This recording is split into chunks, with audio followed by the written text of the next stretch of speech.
விதி கெட்டு போயிருந்து இந்த திசை நடத்தினா கண்டிப்பாக வந்து கோடாயின்காரோ ஜாதகக்காரோ சம்பாரிச்சிக்கலாம், என்னையும் சேர்த்தே சொல்லலாம். ஆனால் நான் வந்து இப்போ ஒரு நல்ல நிலைக்கு என்னை கொண்டு வந்திருக்காரு. அதனால் மக்கள் யாரும் ஏமாறக்கூடாதுங்கிறதுல கண்ணும் கருத்துமாக இருக்கார்.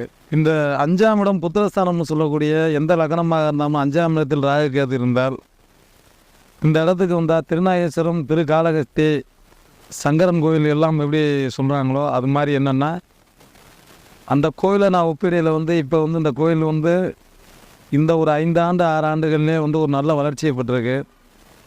இந்த வளர்ச்சி வந்து பார்த்திங்கன்னா ஒரு மேல்மருவத்தூர், சிந்தனகரா இது மாதிரி ஒரு பெரிய ஸ்தலமாக வருங்கிறது ஜோதிட ஆய்வுலையும் ஒரு கணிதம் பண்ணி வச்சுருக்கோம். ரெண்டாவது என்ன அப்படின்னா இது முன்னோர்கள் வாழ்ந்த பூமி அப்படின்னு பல சித்தர்கள் வந்து இங்கே உணர்த்தியுள்ளார்கள். இதில் வந்து குண்டாறு பக்கத்தில் இந்த கோயில் அமைந்திருப்பதால் சுயம்பு ஸ்ரீ நாக சிவசக்தி அம்மன் அப்படின்று ஐயா பேர் சொல்லியுள்ளார்.